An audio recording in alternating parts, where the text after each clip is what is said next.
नमस्कार दोस्तों, एक बार फिर से आप सभी का स्वागत है DS4 न्यूज में। देखिए, एक बड़ी खबर आ रही है कि इंडिया पाकिस्तान के बीच जो तनावपूर्ण स्थिति देखने को मिली, अब कहीं ना कहीं उस पर विराम लग चुका है और इस पर कई सारे खबरें चल रही हैं। लेकिन सबसे बड़ा खबर इस बात को लेकर चलाई जा रही है कि जो काम देश की गोदी मीडिया ने किया वो बहुत सराहनीय काम किया। जितनी फेक खबरें चला सकती थी गोदी मीडिया ने सारी लिमिट क्रॉस कर दी।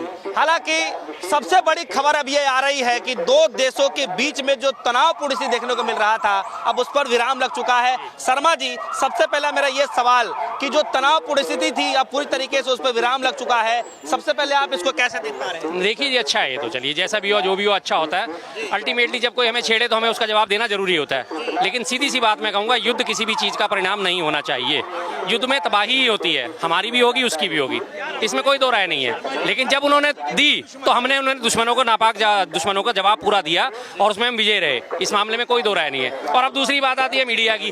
तो मीडिया में अभी एक खबर चल रही थी अभी जी लगातार बात हो रही थी मीडिया में, इस्लामाबाद पर कब्जा। अब मैं उनसे पूछूंगा भाई कहाँ है वो, अब क्या होगा उसका। एक मिनट मैं आपको दिखाता हूँ एक स्क्रीनशॉट। ये हमारे यहाँ का एक बहुत प्रमुख चैनल है जिसका नाम है छी न्यूज़। ये पाकिस्तान की राजधानी इस्लामाबाद पर कब्जा।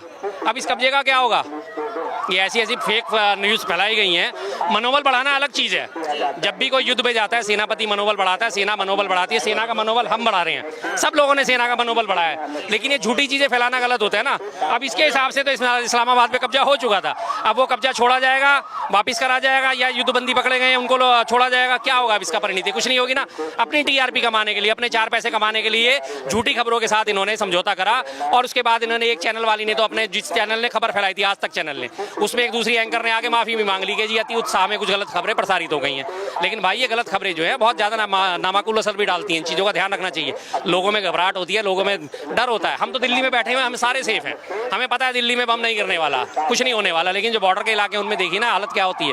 जो बिल्कुल बॉर्डर के 5-7 किलोमीटर पे 10 किलोमीटर रिहायशी इलाके हैं, वहाँ देखिए हालत क्या है। हम दिल्ली में हमें पता है यहाँ कुछ नहीं होने वाला। चारों तरफ से दिल्ली कवर है। इधर आगरा कैंट है, दिल्ली कैंट है, इधर हिंडन एयरबेस है, इधर अम्बाला एयरफोर्स है, इधर सारा पानीपत एयर, सब जगह मौजूद है। दिल्ली चारों तरफ से कवर्ड है बिल्कुल। तो इसलिए लेकिन बाकी लोगों का भी सोचना चाहिए ना।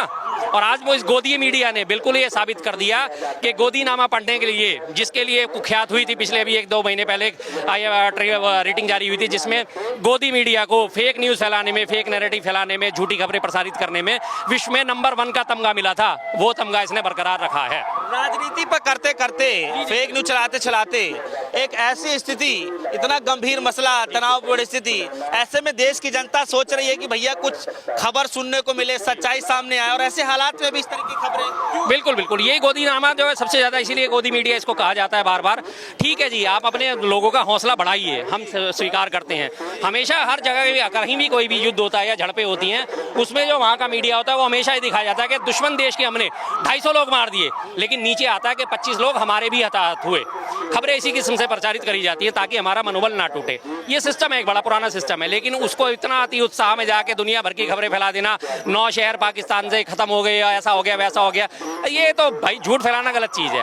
मैंने इसलिए पहले भी आह्वान करा था कि जिस लोगों को भी इस बारे में जानकारी चाहिए, रोज शाम को 5:30 बजे हमारी कर्नल सोफिया सिंह और साथ में व्योमिका से कर्नल सोफिया कुरैशी और व्योमिका सिंह प्रेस कॉन्फ्रेंस करती हैं। वो पूरी आपको अपडेट देंगी कि क्या अब तक हमने एक्शन लिया है, क्या हमने एक्शन लेना चाहिए था और क्या हम आगे की तैयारी कर रहे हैं। उनकी बातों पर यकीन करिए और निश्चिंत होकर बैठिए। सेना समर्थ है, सेना ने हमारा सामर्थ्य पूरा दिखा दिया। 4 दिन के अंदर, 5 दिन के अंदर उसको घुटनों पे ला दिया। आज वो दुनिया भर में भीख का कटोरा मांगता घूम रहा है, बचाओ बचाओ बचाओ बचाओ की गुहार लगाता हुआ घूमा है, जिसकी वजह से आपने बताया कि सीज फायर हो गया है। बस क्या आपको लगता है कि इतनी बड़ी मीडिया और जिसकी जनता जो है उम्मीदें भरी राहों से देख रही कि भैया कुछ खबर अच्छी आ जाए, समझ में आ जाए, तो क्या लगता है कि देश की जनता गुमराह करने की कोशिश की जा रही है? अब से नहीं कर रहे, पिछले 10 साल से कर रहे हैं। ये तो आज की बात है, पिछले 10 साल से देश को गुमराह करने के अलावा और कर क्या रहे हैं लोग। पूरा आज की डेट में गोदी मीडिया एक भी सच्चाई निकाल के सामने नहीं लाता। सच्चाई निकालने का काम कौन कर रहा है? स्वतंत्र पत्रकार जो हैं, स्वतंत्र यूट्यूबर जो हैं, वो सच्चाई निकालने का काम कर रहे हैं और उन लोगों के ऊपर बैन लगाई दिए जाती है। अगर आपसे सवाल पूछे जा रहे हैं तो सवाल पूछना स्वस्थ लोकतंत्र की परंपरा है। सवाल पूछना उसमें लोकतंत्र में बिल्कुल जायज है। लेकिन अगर आप सवाल पूछेंगे तो आपके ऊपर FIR दर्ज हो रही है। आज हालत ये पैदा हो गई है और वो क्यों हुआ है? सिर्फ इस गोदी मीडिया की वजह से। ये गोदी मीडिया एक बार भी हिम्मत नहीं करता प्रधानमंत्री मोदी से पूछने की कि आपने 2-2 बार सर्वदलीय बैठक बुलाई, दोनों बार आप नदारद क्यों रहे? देश इतने महत्वपूर्ण मसले से जूझ रहा है और देश का प्रधानमंत्री सर्वदलीय बैठक बुला के और खुद गायब है, फिर कहते हैं कि आपने गायब के पोस्टर क्यों लगाए? बताइए, कोई सेंस है? प्रधानमंत्री की क्या जिम्मेदारी नहीं बनती? क्या जिम्मेदारी नहीं मरती? क्या जब पूरे सर्वदलीय बैठक बुलाई जा रही है, देश के तमाम नेताओं को बुलाया जा रहा है, हर पार्टी के बुलाया जा रहा है और विपक्ष संवेद स्वर में कह रहा है, एक स्वर में कह रहा है हम आपके साथ हैं, आप आगे बढ़िए, हम सेना के साथ हैं, और उसके बावजूद भी अपना अहंकार दिखाते हैं, सर्वदलीय बैठक से ही नदारद है। एक छोड़ो, दो बैठक से नदारद। और मौजूद कहाँ पे थे वो? उधर सर्वदलीय बैठक चल रही है, उधर वो मौजूद कहाँ थे? एबीवीपी कॉन्क्लेव में।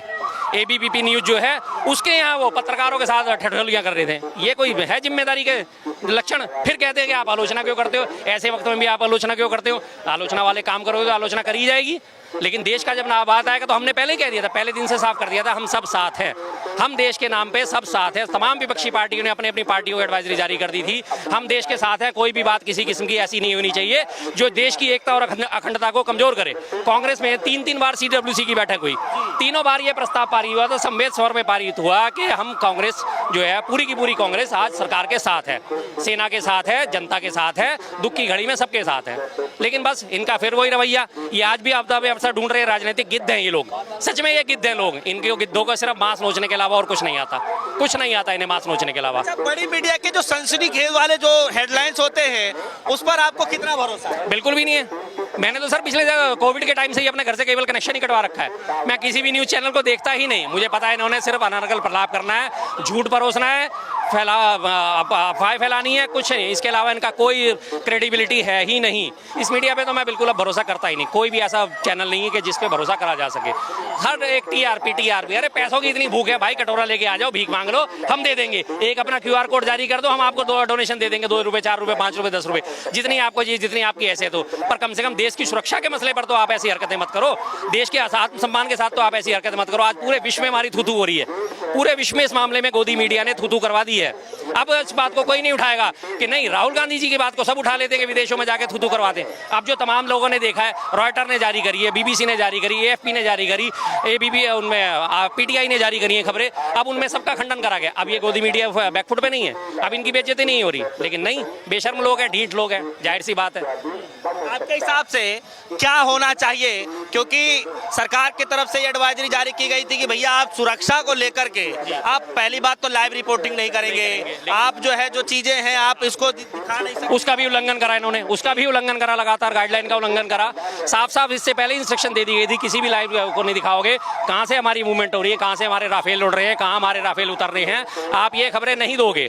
और युद्ध की रणनीति यही होती है कि आप अपनी जो है तैयारी उसे गुप्त रखें, बताना किसी को, बिल्कुल नहीं बताना। मैं कहता हूं ना, ये शिवाजी महाराज के पूजक कहते हैं हम अपने आप को, हम शिवाजी महाराज का समर्थन करने वाले लोग हैं, हम शिवाजी महाराज की संतान है। तो शिवाजी महाराज की युद्ध नीति क्या थी?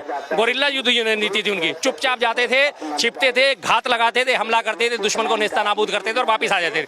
हवा तक नहीं लगने देते थे कि हम तुम्हारे ऊपर हमला करने आ रहे हैं। और वही रणनीति हमेशा कारगर होती है, वही रणनीति हमेशा कामयाब होती है, जिसे गोरिल्ला युद्ध भी कहा जाता है। लेकिन इन लोगों ने तो पहले से पहले सारे टेलीकास्ट कर दिए। आज वो गंगा एक्सप्रेसवे से हमारा राफेल उड़ रहा है, आज वो टच एंड गो करके गया, आज हमने ये वाली तोपें तान दी, आज हमने वो वाली तोपें तान दी। भाई ये चीजें बताने की नहीं होती हैं। तैयारी दुश्मन को नहीं दिखानी चाहिए। दुश्मन के सामने आप जैसे हो वैसा रहो और उसके बाद उसे अचानक से नेस्तो नाबूद करो और अपनी विजय करो। ये तरीका होता है। शर्मा जी, जो पूछा गया था कि जा करके बता देना और अपना नाम बताओ, बहुत सारी चीजें हुआ। और जिस तरीके से लेफ्टिनेंट और कह लीजिए कर्नल और जो विंग कमांडर वेमिका सिंह, अब उसको लेकर अब क्या कहेंगे जिस तरीके से उन्होंने जवाब दिया? देखिए जी, इस मामले में मैं राजनीतिकों को तो बिल्कुल परे रखता हूं। सेना राजनीति से मुक्त है और सेना ने इस चीज का, इस नैरेटिव का बहुत बढ़िया मुंह तोड़ जवाब दिया। जो उन्होंने आके कहा था कि तुम हिंदू या मुस्लिम और तुम्हें गोली मारी जा रही है, और उसके बाद तमाम देश में हमारे यही हो गया था कि मुसलमानों को ही दृष्टि से देखा जा रहा था, कश्मीरियों को उनके बाहर निकाला जा रहा था हॉस्टल से, लगातार कश्मीरी शॉल बेचने वालों को मारपीट करी जा रही थी, मुसलमानों के खिलाफ आग उगली जा रही थी। जैसे आपने जयपुर में जामा मस्जिद का आपको याद है कि आचार्य बाल मुकुंद वहाँ पहुँच गया था। लड़ना चाहिए पाकिस्तान से, लड़ना चाहिए पाकिस्तान से, पहुंच गया वो जामा मस्जिद पे, जामा मस्जिद की सीढ़ियों पे जाके हाय तौबा मचा रहा है। अरे भाई, ना पाकिस्तान से लड़ना था, हमें अपने देश के लोगों से नहीं लड़ना था। आज उसी देश सेना ने दिखा दिया है कि हमारे लिए हिंदू मुस्लिम कुछ नहीं है, हम हैं, जिसे हम कहते हैं हम हिंदुस्तानी। तो हम हिंदुस्तानी में शामिल होता है से मतलब हिंदू और मैं से मतलब मुस्लिम। जब दोनों मिलकर इकट्ठे होते हैं तो हम होते हैं। अगर हम नहीं रहेंगे तो है तो सर हवा हो जाएगा, मैं मिट्टी में मिल जाएगा। आपने बयान सुना, क्या लगा सबसे पहले? सर मेरे कॉलर खड़े हो गए, मेरी छाती वास्तव में 56 इंच मंच की होगी। जब मैंने सुना कि सेना ने इन दोनों को उतारा इनका नैरेटिव ध्वस्त करने के लिए, एक तरफ हमारी कर्नल सोफिया कुरैशी बैठी है, दूसरी तरफ हमारी व्योमिका सिंह बैठी है, और सबसे बड़ी बात नारी शक्ति बैठी है। उस नारी शक्ति ने दिखा दिया कि हम देश के मामलों में कोई समझौता नहीं करते। सेना ने इस नैरेटिव को बहुत बढ़िया तरीके से ध्वस्त करा है। बार बार सैल्यूट है, बार बार सैल्यूट है, हजार बार सैल्यूट है। क्या कहेंगे आखिरी शब्द अगर मीडिया के लिए कुछ कहना चाहें, जो इनका रवैया रहा है इस दिनों? गोदी मीडिया सुधर जाओ, नहीं तो यहाँ पे बहुत सारे भिखारी बने बैठे होते हैं, कटोरा लेके आ जाओ, रोज हम आपको पैसा दे देंगे अगर आपको पैसे की भूख है। लेकिन कम से कम देश की सुरक्षा के साथ, देश की असमत के साथ खिलवाड़ मत करिए, मत करिए, मत करिए।